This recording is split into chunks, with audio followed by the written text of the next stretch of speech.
Assalamualaikum warahmatullahi wabarakatuh. Alhamdulillah, bersyukur pada Allah Subhanahu Taala bertemu lagi bersama dengan Pak Haji pada malam ini. Pak Haji buat rakaman kali malam di kantor Pak Haji, di pejabat Pak Haji di Jejawi Perlis. Alhamdulillah, apa khabar orang Perlis hari ini? Terima kasih atas kunjungan beberapa teman-teman daripada Perlis hari ini. Dan apa khabar seluruh ahli-ahli HPA di mana juga kita berada. Pak Haji doakan kita bahagia-bahagia, selamat-selamat, happy-happy ya. Di malam-malam ini kita ambil masa sedikitlah lepas solat Isyak tu ya. Kita belajar tentang ilmu pengobatan. Ilmu pengobatan ni ada dua. Yang pertama kita guna untuk diri kita sendiri, yang kedua untuk kita sebarkan kepada orang ramai. Kita hanya menyebarkan terpulang pada orang itu dan membeli atau tidak. Jangan sama sekali jual paksa kepada orang yang tak nak beli produk kita. Tak boleh etikanya begitu. Kita hanya share pengetahuan saja. Ya, tetapi kalau mereka berminat untuk beli, ya ayo silakan beli dan kita boleh jual produk-produk kita, tetapi jangan kita paksa orang untuk beli, jangan kita paksa orang itu untuk terima. Boleh jadi idea kita, ya, seperti yang kita faham bahawa semua pendapat manusia itu boleh diterima, boleh ditolak kecuali Rasulullah sallallahu alaihi wasallam. Jadi ini pandangan-pandangan berdasarkan apa? Berdasarkan pada pengalaman. Yang Pak Yu cakap itu berdasarkan kepada pengalaman. Itulah di antaranya perkongsian yang sangat menarik. InsyaAllah dah bersiap sedia kita untuk mengkajinya. Malam ini kita mulakan dengan kajian minyak saraf. Masya Allah ya. Orang tua-tua dulu dia pandai buat minyak saraf. Salah satunya bahan yang digunakan itu daripada satu bahan yang dipanggil sebagai lintah gunung. Lintah gunung. Banyak orang pernah dengar ya, penasaran tentang lintah gunung ni. Ada ke tak ada lintah gunung? Di atas gunung tu ada lintah. Dan lintah itu dibuat dengan menggunakan daripada lintah yang dibawa masuk ke dalam buah kelapa. Lintah itu akan makan isi kelapa tersebut sampai dia jadi besar, kemudian dimasak, dikeluarkan minyak. Itu dia panggil minyak lintah. Tetapi Pak Haji tak guna minyak lintah. Minyak saraf ini bukan minyak lintah, tapi Pak Haji nak cerita dulu asal dia. Ya, di mana minyak lintah digunakan untuk kita gunakan ini khususnya sebagai satu sumber. Sumber apa? Sumber untuk mencairkan darah. Kerana dia mengandungi satu yang disebut sebagai hirudin. Itu sedikitlah tentang pasal lintah dan minyak saraf yang dibuat oleh masyarakat dahulu. Tetapi Pak Haji nak cerita pada malam ni bukan pasal itu. Pak Haji nak cerita pasal minyak saraf. Dibuat daripada lintah kan? Tidak. Ini bukan dibuat daripada lintah. Ini satu proses daripada herba-herba kita yang ada. Banyak sebenarnya daripada herba-herba kita yang ada ya. Macam hari ni ada lagi herba untuk tumbuhkan rambut yang botak. Kalau dah guna ini, insya-Allah tumbuh semula dengan izin Allah. Ini minyak saraf. Minyak saraf ni istimewanya kita spray saja. Tengok Pak Haji spray ni. Ya, lalu kita oleh perlahan-lahan. Tak perlu kita pijat, tak perlu kita urut, tak perlu, sebab sebentar lagi kita tengok. Tengok Pak Haji olehkan lama begitu dan Pak Haji biarkan. Sudah tidak ada lagi yang kesat-kesatnya makin hilang. Apa itu? Dia masuk ke dalam kulit kita. Jadi kemudian dipanaskan itu sesuai dengan panas suhu badan dan hilang ngilu-ngilu. Ada orang pernah kena apa ni, dia panggil tunnel carpal syndrome. Ni sakit kat sini-sini ni, carpal syndrome ya, di mana 3 jari, 1, 2, 3 jari ini lalu di bawah satu tunnel ya, satu terowong di sini, di mana terowong itu jadi kita inflame lah radang. Akhirnya ni 3 jari ni tidak bergerak. Macam mana cara nak rawat? Perawatan, operation, terpaksa jahit di sini, operate di sini ni, dekat sini operate. Belum tentu sembuh. Ini ramai sekali yang kena penyakit ini. Tapi kalau mereka gunakan minyak ini, dispraykan saja di sini, ya, spray saja di sini, spray gitu saja. Bismillah. Mudah-mudahan tak lebih pada 3 hari dah tidak ada ngilu lagi. Subhanallah. Itu dia nama minyak saraf. Itulah dia sebahagian daripada pengobatan tradisional orang-orang Melayu bagi mereka mengolah daripada tumbuh-tumbuhan yang ada. Masya Allah, Masya Allah. Itu kalau kita sakit di sini, tenaga pasien di sini. Bagaimana kalau kita tak dapat angkat tangan pula? Tak dapat angkat tangan. Oh, tak boleh angkat. Itu, takat tu saja. Itu, dah. 3-4 tahun tak boleh angkat tangan. Kita spraykannya itu di tulang belikat. Di sini.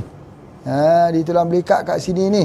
Tulang belikat itu subhanallah, kita spray 2 waktu malam sebelum tidur dan pada waktu pagi di awal pagi spray di sini. Lepas tu kita sapu. Subhanallah, bagi setengah-setengah kasus, bagi setengah kes, masa tu juga boleh berlaku on the spot. Ya Allah, on the spot. Tak boleh angkat dah bertahun-tahun ni on the spot. Mana ada orang boleh terima pengobatan apa? Ini ada hikmah, ada baca-baca apa, ada baca-baca. Ya mesti baca suratul Fatihah, baca wirid al-maqsurat. Kita baca doa supaya dia berkesan untuk Tadakapa sindrom untuk orang yang tak dapat angkat tangan. InsyaAllah selamat. Itu yang pertama. Kemudian selain daripada sakit ni, ada orang yang sakit bahagian kepala ini. Yang sakit kepala ni mula sakit dalam kepala. Sakit dalam kepala. Terutama pada waktu pagi. Termasuk apa? Migraine, sakit kepala. Macam mana nak sembuhkan tu? Ni, spray dia di C7. Mana ada C7 sini? Ini, kalau kita tunduk ni, ada tulang dia yang paling tinggi di tengkok ni. Cervical 1, 2, 3, 4, 5, 6, 7. Tulang itu dia panggil tulang atas, tulang C atas, mula pada di sini sampai ke pangkal tengkok ni, yang tempat yang paling tinggi itu C7. Maka di situlah selalunya kita bekam. Kita spray di situ, kita sapu di situ. Bismillah. Lapang dah, subhanallah. Dah boleh tu. Esok hilang tak ni? Hilang sakit dalam kepala yang selama ini.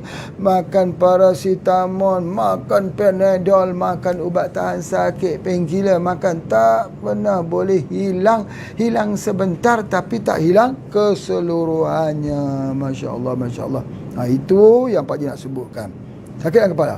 Sakit di bahu ni. Masya Allah. Bukan hanya sakit di bahu ni Pak Haji. Banyak yang Pak Haji buka dekat sini. Orang datang, Pak Haji, kami sakit sini. Ni sakit apa di sini ni? Ini darah tinggi, kolesterol tinggi. Ini petanda nak jadi stroke. Sakit ni, sakit. Bukan ngilu lagi. Bukan lemah-lemah lagi. Tapi sakit. Perih. Sakit apa ni? Saraf. Ini menyambung ke mana? Di sini. Itu Pak Haji selalu sebut dulu. Pegang handphone, lama-lama pegang handphone. Pegang macam ni handphone ni. Lama-lama memang ringan. Tapi kalau kita pegang lama, dia jadi beban di sini. Tu kita sakit. Ya, sakit di lengannya, sakit di sini dan sebagainya. Pun tak mau hilang. Bila kita spray saja dengan izin Allah, kita spray di tempat ni, di C7 tadi ni, dengan otomatis, subhanallah. Jadi spraynya di mana? C7 atau di tulang belikat dan juga di sini. Masya Allah. Sakit di sini.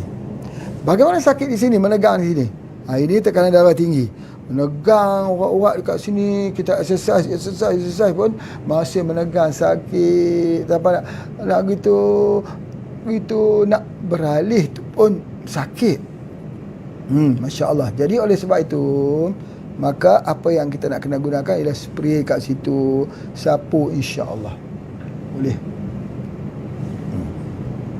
Kemudian seterusnya yang dikatakan saraf ini lagi ialah bukannya sakit dekat sini, sakit di sini, sakit di tulang belakang. Tulang belakang tu sakit, slip disc lah kita katakan. Nak buat operation slip disc lah, apa sebagainya itu. Sebelum operation, spray dulu dengan minyak saraf. Mudah-mudahan tak payah operation. Macam mana minyak saraf bekerja? Pak Haji pun tak tahu. Jangan tanya saya banyak-banyak sangat. Tanya banyak-banyak sangat kat Pak Haji pun tak faham. Ya Pak Haji faham, orang dahulu, nenek moyang kita buat ubat dia macam tu. Nak jelas tidak tahu. Nak cari apakah fakta saintifik yang ada di situ. Bagaimana mekanisme dia bekerja. Apakah aktif ingredient yang ada. Jadi Pak Haji tak tahu. Yang tu kalau nak buat silakan buat kajian. Cuma yang paling penting spray gitu, insya-Allah yang sakit di sini, di selit atau sakit di pinggang ni, ya Allah, sakit itu sembuh dengan izin Allah. Ini sakit pinggang ni. Kalau orang tu sakit pinggang, lepas tu sakit belakang, sakit kepala, itu pun stres. Kita spray di sepanjang tulang belakang, disapu di sepanjang tulang belakang dan juga di pinggang. Nah, sudah ada dah banyak yang Pak Haji tunjukkan. Sakit di sini, triple ni, tiga jari ni, spraynya kita di sini. Ya, boleh kita di spray di sini, spray di sini 7. Ya, juga kita boleh spray di tulang belikat dan juga di tulang belakang. Tengok sakit apa, baru kita spray di tempat mana. Okey, baik. Apabila kita spray saja di tulang belakang dan juga pinggang, maka dia yang mencengkam begitu, menggenggam, saraf menggenggam itu akan melepaskan genggamannya. Subhanallah. Kita rasa ringan, kita rasa mudah pergerakan, kita tak kaku. Begitulah juga di lutut. Di lutut pula ni. Kalau lutut itu kram, kaku, tak boleh bergerak dan sebagainya, maka kita spray dekat lutut. Kalau ada penyakit kencing manis, kencing manis, selalunya sakit di betis, kita spray di betis, kita sapu, bagi dia panas, dia hilang sakit. Orang kata seperti ditikam, ditusuk oleh jarum yang tajam. InsyaAllah sembuh dengan izin Allah. Tapi yang lebih menarik, orang tak percaya, orang tak percaya. Pak Haji selalu sebutkan, ni spray macam orang guna insulin. Insulin apa? Disuntik di mana? Di injection di mana? Di kawasan perut kan, sampai hitam kawasan yang di injection tersebut. Jangan injection, bagi spray dengan minyak ni saja di kawasan perut ini. Subhanallah, di kawasan pusar ini, Masya Allah, gula back to normal. Betul kak? Subhanallah, menggantikan insulin. Jadi oleh sebab tu bila kita spraykan dekat situ, dia jadi ubat terkhusus untuk penyakit kencing manis. Spray di sini dia jadi untuk darah tinggi. Spray di tulang belakang dia jadi untuk kurangkan rasa nak marah. Itu dia ada. Spray di lutut dia menguatkan bahagian lutut. Spray di betis dia menghilangkan kesan tekanan ataupun kesan seperti ditusuk dengan jarum yang tajam di betis tersebut. Subhanallah. Dan kalau kita nak menggunakannya ni, insya-Allah. Jadi oleh sebab itu kadang-kadang kita tengok orang tua ya, lama-lama dia tak boleh nak bangun, dia pakai tongkat. Tapi bila kita sapu, wah, hilang tongkatnya tu. Boleh bangun, boleh solat sambil berdiri dan sebagainya. Itulah dia minyak saraf. Baik. Ada setengah orang dia guna minyak saraf ni, dia tak dapati betul apa yang Pak Haji sebut ni. Dia tengok tidak ada perubahan. Kenapa dia tidak ada perubahan? Ingat ya, setelah kita spray, kita tak boleh mandi. Dia tak boleh bertemu dengan air sejuk.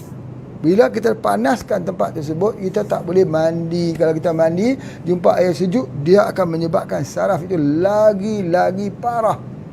Jadi oleh sebab itu, jangan kita mandi selepas kita gunakannya. Biar selepas kita nak tidur malam, misal kata, sebelum kita nak tidur malam, kita gunakan. Ataupun waktu pagi, dah selesai dah, kita solat subuh, baru kita gunakan. Bila kita gunakan itu, insya-Allah, barulah dia akan dapat kesan yang sangat efektif. Pertama. Yang kedua, jangan spray sikit sangat. Basah kan? Basah. Kedua. Yang ketiga, yang ketiga tu apa? Kita hendaklah, orang kata, selain daripada gunakan minyak saraf ini, ada herba-herba lain yang kita makan. Misal kata untuk sakit kencing manis, ambil plantisol, ambil teh herba. Itu di antaranya. Ada herba-herba yang perlu kita makan sekiranya tidak berkesan. Tapi kalau sudah berkesan, tak perlu lagi, hanya spray saja, insya-Allah. Itulah dia product knowledge minyak saraf untuk malam ini, pertemuan yang pertama. Terima kasih. Assalamualaikum warahmatullahi wabarakatuh.